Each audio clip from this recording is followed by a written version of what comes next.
السلام علیکم ورحمۃ اللہ وبرکاتہ۔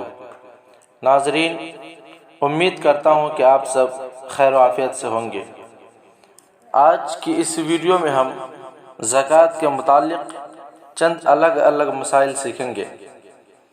ویڈیو شروع کرنے سے پہلے آپ تمام احباب سے یہ درخواست ہے کہ میرے اس چینل کو لائک اور سبسکرائب ضرور کریں، نیز بیل آئیکن پر بھی کلک کر دیں تاکہ میرے آنے والی تمام ویڈیوز آپ تک سب سے پہلے پہنچ سکیں۔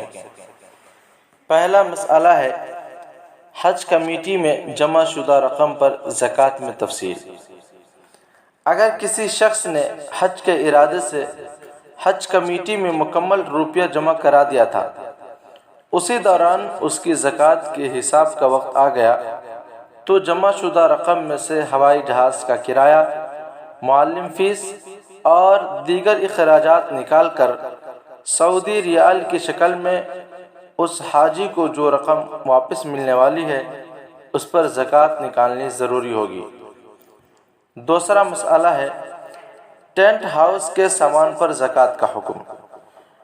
ٹینٹ ہاؤس وغیرہ میں جو برتن اور سامان کرائے پر چلائے جاتے ہیں، ان کی مالیت اور ان کی قیمت پر زکوٰۃ واجب نہیں ہے، بلکہ ان کے ذریعے ہونے والی کرایہ کی آمدنی پر حسب ضابطہ زکوٰۃ واجب ہوگی۔ تیسرا مسئلہ ہے تجارتی پلاٹوں اور فلیٹوں پر زکوٰۃ۔ جو پلاٹ یا زمین فروخت کی نیت سے خریدے گئے ہیں تو ان کی موجودہ قیمت پر زکوٰۃ واجب ہوگی۔ چوتھا مسئلہ ہے خریدے ہوئے شیئرز پر زکوٰۃ۔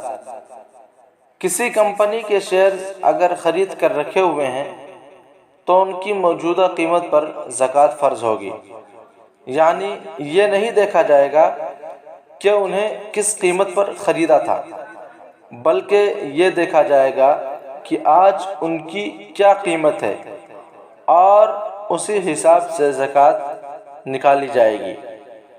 حوالہ کتاب المسائل، جلد دوم، صفحہ 216 اور 17۔